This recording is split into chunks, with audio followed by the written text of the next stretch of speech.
Hello everyone, I hope आप अच्छे होंगे सभी एंड सेफ होंगे। आज हम डिस्कस करने वाले हैं एनसीईआरटी क्लास 7th के लिए चैप्टर 1 न्यूट्रिशन इन प्लांट्स। तो यहाँ पर अभी हम सिर्फ पार्ट 1 डिस्कस करेंगे, ऑटोट्रॉफिक न्यूट्रिशन। इट मीन्स कि ग्रीन प्लांट्स में कैसे न्यूट्रिशन होता है उसके बारे में पढ़ेंगे, क्योंकि 6th से 7th आना और फिर 7th में चैप्टर्स का थोड़ा और ज़्यादा एक्सप्लेनिंग हो जाना टफ हो जाता है। इसीलिए मैंने स्टार्टिंग के कुछ वीडियो 7th के लिए छोटी रखी हैं, शॉर्ट टॉपिक्स रखे हैं ताकि आपको समझने में थोड़ी ईजीनेस हो। आई होप आप सब इसको ध्यान से सुनेंगे और आगे इसको समझने की भी कोशिश करेंगे। इस वीडियो में मेनली हम डिस्कस करेंगे न्यूट्रिशन के बारे में एंड प्लांट्स में डिफरेंट टाइप ऑफ न्यूट्रिशन कैसे होते हैं उसके बारे में। इस वीडियो एंड तक आपको क्लियर हो जाएगा न्यूट्रिशन क्या है, न्यूट्रिएंट्स क्या है, किस किस टाइप के न्यूट्रिशन प्लांट्स में होते हैं, प्लांट्स का जो फूड मेकिंग प्रोसेस है फोटोसिंथेसिस उसके बारे में पूरी इंफॉर्मेशन, एक सेल का स्ट्रक्चर कैसा होता है मेनली स्टोमेटा का, एक उसका ओवरव्यू, फोटोसिंथेसिस की इंपॉर्टेंस के साथ साथ क्या क्या फैक्टर्स उसको अफेक्ट करते हैं उसके बारे में भी। वीडियो एंड तक आप सबके सारे डाउट्स क्लियर हो जाएंगे आई होप। और आप लोग प्लीज वीडियो को लाइक एंड शेयर कर दीजिएगा, दूसरे बच्चे को भी दीजिएगा, शेयर कीजिएगा। And let's begin the discussion everyone. अगर हम बात करें, हमें अपनी लाइफ को मेंटेन करने के लिए कुछ लाइफ प्रोसेसेस करने होते हैं, जैसे न्यूट्रिशन, रेस्पिरेशन मतलब सांस लेना, ग्रोथ होती है हम सभी की, रिप्रोडक्शन करना भी जरूरी होता है। ये सारे लाइफ प्रोसेसेस करने के लिए किसी भी ऑर्गेनिज्म को एक एनर्जी चाहिए डेली, और वो एनर्जी कहाँ से मिलती है हमें? जो फूड हम खाते हैं उससे। अब फूड से एनर्जी मिल कैसे जाती है? तो फूड के कुछ कंपोनेंट्स होते हैं जिनका काम होता है डिफरेंट टाइप ऑफ एनर्जीज देना, बॉडी बिल्डिंग करना। उन कंपोनेंट्स ऑफ फूड को कहा जाता है न्यूट्रिएंट्स। ये आप सबने 6th स्टैंडर्ड में पढ़ा है बैलेंस डाइट के चैप्टर में। तो न्यूट्रिएंट्स के एग्जांपल हैं proteins, carbohydrates, fats, vitamins and minerals. तो ये सारे न्यूट्रिएंट्स जो हैं आपकी बॉडी को एनर्जी प्रोवाइड करते हैं, बॉडी ग्रोथ करते हैं, और साथ के साथ बॉडी की बिल्डिंग करने के साथ बॉडी को लाइफ प्रोसेसेस करने के लिए इनेबल करते हैं। अब जब हमारी बॉडी इनका इंटेक कर लेती है बॉडी में और फिर उसको यूज करती है एनर्जी की प्रोडक्शन के लिए। एनर्जी क्यों जरूरी है हमें? क्योंकि हम काम करेंगे तो ऑब्वियस सी बात है हमें एनर्जी चाहिए, और वो एनर्जी हमें किससे मिलेगी? इन न्यूट्रिएंट्स से मिलेगी। तो इसी प्रोसेस को न्यूट्रिशन कहा जाएगा। Process of taking in food, body में इन न्यूट्रिएंट्स का इनटेक करना और फिर बॉडी इसको यूज करे एनर्जी प्रोडक्शन के लिए, उसी प्रोसेस को न्यूट्रिशन कहा जाएगा। मेनली 2 टाइप के न्यूट्रिशन होते हैं, autotrophic nutrition and heterotrophic nutrition. तो मैंने यहाँ पे शॉर्ट में डिफाइन किया हुआ है। ऑटो मतलब सेल्फ, जो ऑर्गेनिजम्स अपना खाना खुद बना लेंगे वो होंगे ऑटोट्रॉफिक न्यूट्रिशन शो करेंगे, और उनको हम कहेंगे ऑटोट्रॉफ्स। और जो ऑर्गेनिजम्स अपना खाना खुद नहीं बना पाएंगे, जिनको खाना बनाने के लिए किसी और की नीड होगी, उनको कहेंगे हम हेटेरोट्रॉफ्स, और उनके न्यूट्रिशन के मोड को कहेंगे हेटेरोट्रॉफिक न्यूट्रिशन। अब जान लेते हैं ऑटोट्रॉफिक और हेटेरोट्रॉफिक का थोड़ा सा डेफिनेशन। ऑटोट्रॉफिक के लिए लिखा हुआ है यहाँ पे the mode of nutrition in which green plants make their own food by simpler substances like carbon dioxide and water. बच्चे, अपने आप खाना बनाने का मतलब ये नहीं कि हम किचन में जाके अपने आप खाना बना लें। अपने आप खाना बनाने का मतलब है कि बिना किसी कॉम्प्लेक्स मटेरियल के हम सिंपलर सब्सटेंसेस का यूज करके खाना बनाएं। सिंपलर सब्सटेंसेस क्या हैं? जैसे कि हमारे गैसेस हो गई, पानी हो गया, सिर्फ इसका यूज करें। तो सिर्फ गैसेस में कार्बन डाइऑक्साइड और पानी का यूज करके खाना बनाने की एबिलिटी सिर्फ ग्रीन प्लांट्स के पास होती है, और इसीलिए उनको ऑटोट्रॉफ्स कहा जाता है। ऑटोट्रॉफ्स या फिर ग्रीन प्लांट्स, इन्हें प्रोड्यूसर्स भी कहा जाता है, क्योंकि अर्थ पे फूड प्रोड्यूस करने का काम सिर्फ और सिर्फ ये कर सकते हैं। तो they are the primary producer of food on the अर्थ।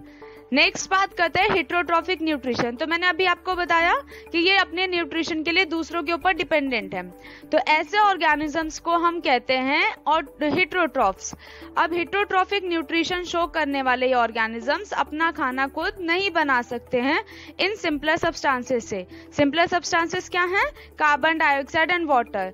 तो हेटेरोट्रॉफ्स के पास ये एबिलिटी नहीं है कि वो कार्बन डाइऑक्साइड और वाटर का यूज करके अपना खाना खुद बना सके। इनके एग्जाम्पल्स क्या हैं हमारे पास? जितने भी एनिमल्स हो गए या नॉन ग्रीन प्लांट्स हो गए। कुछ प्लांट्स होते हैं जो कि नॉन ग्रीन होता है, मतलब जो ग्रीन नहीं होते हैं, तो वो फोटोसिंथेसिस नहीं कर पाएंगे और अपना खाना नहीं बना पाएंगे।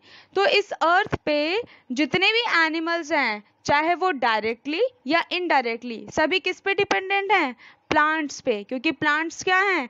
प्राइमरी प्रोड्यूसर हैं फूड के इस अर्थ पे, और इसीलिए उन्हें ऑटोट्रॉफ्स कहा जाता है।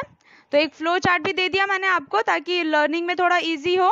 Modes of nutrition in plants, autotrophs and heterotrophs. Heterotrophs के 4 एग्जांपल्स दिए हैं, insectivorous, parasite, symbiotic and saprotrophic. ये चारों टाइप्स हम पढ़ेंगे जो पार्ट 2 में आपके लिए अपलोड करूंगी उसमें। अभी हम सिर्फ ऑटोट्रॉफ्स के बारे में पढ़ेंगे। आई होप आप सबको अब तक का टॉपिक क्लियर होगा।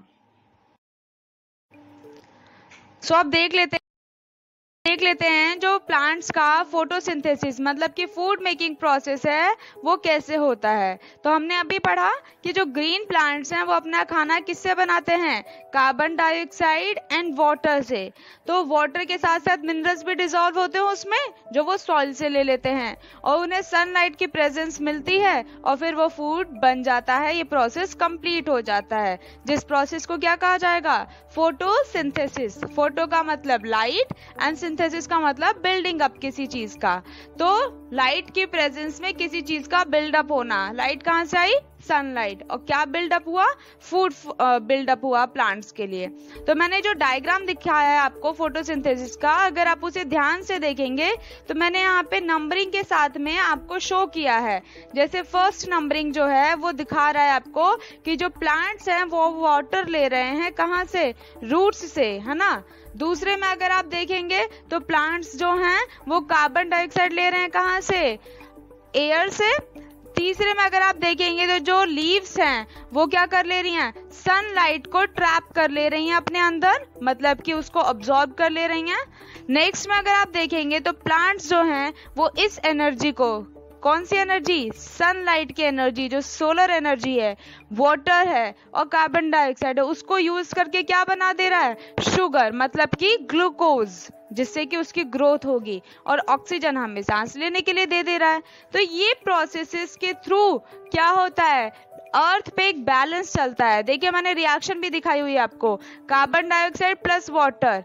ये जो एरो के एक साइड ऊपर सन एनर्जी और नीचे क्लोरोफिल दिया ना, इसको हम पढ़ते हैं इन द प्रेजेंस। क्लोरोफिल कहाँ है? लीफ के अंदर, ग्रीन कलर का पिगमेंट, और सोलर एनर्जी से सन की एनर्जी मिल गई, क्या बन गया? शुगर्स, मतलब कि ग्लूकोज, और साथ के साथ ऑक्सीजन रिलीज हो गया।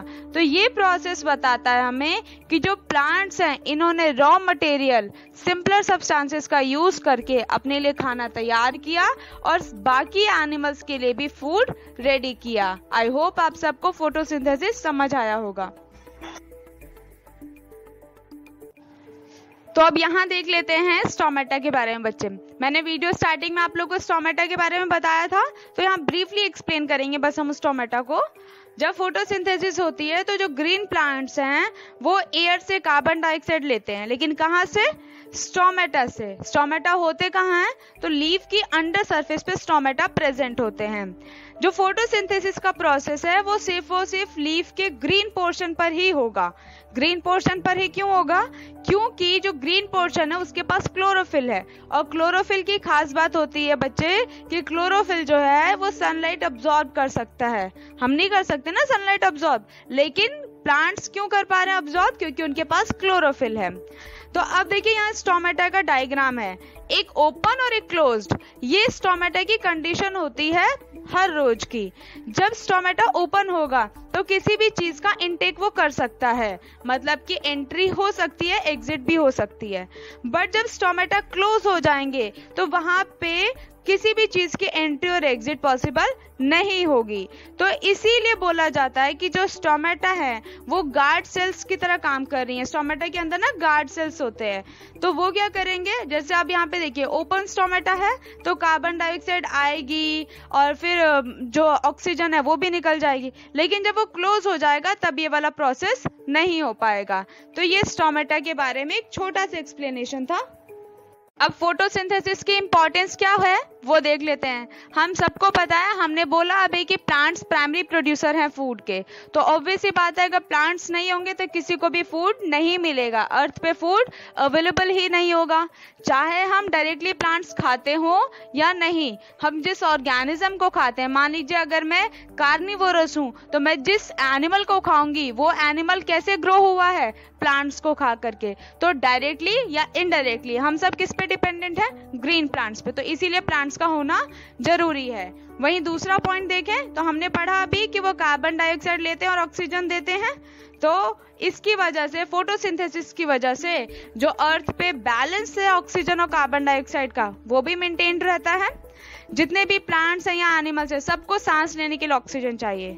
बच्चे 7th स्टैंडर्ड ये समझ लीजिएगा कि प्लांट्स भी सांस लेते हैं और सांस लेने के लिए उन्हें भी ऑक्सीजन चाहिए, बस खाना बनाने के लिए उन्हें कार्बन डाइऑक्साइड चाहिए होता है, तो उन्हें भी सांस लेने के लिए ऑक्सीजन चाहिए। अब अगर वो फोटोसिंथेसिस नहीं करते तो वो आता कहाँ से ऑक्सीजन, तो इसीलिए ऑक्सीजन की प्रेजेंस होना के लिए किसकी जरूरत है, हमें फोटोसिंथेसिस का होना जरूरी है। तो फोटोसिंथेसिस कौन कर सकते हैं, सिर्फ ग्रीन प्लांट्स। फिर बात आती है कि क्या क्या फैक्टर्स हैं जो फोटोसिंथेसिस को अफेक्ट कर सकते हैं। तो फोटोसिंथेसिस को अफेक्ट करने वाले मेनली 3 फैक्टर्स हैं।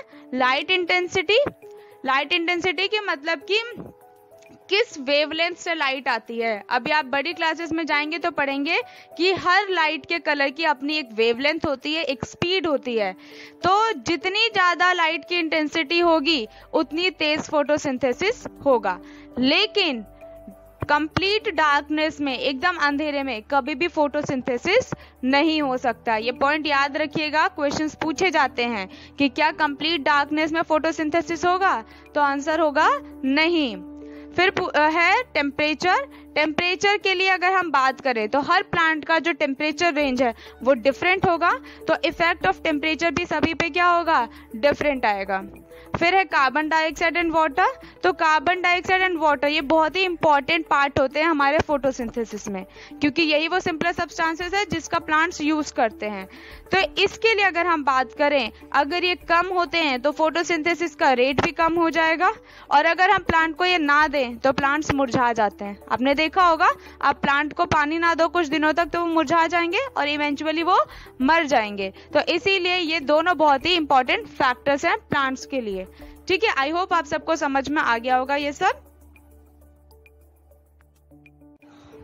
Thank you for watching video everyone. I hope आप सबको ये पसंद आई होगी एंड इसका टॉपिक क्लियर भी हुआ होगा आप लोगों को। Please like and share the video and also subscribe the channel. Thank you so much everyone.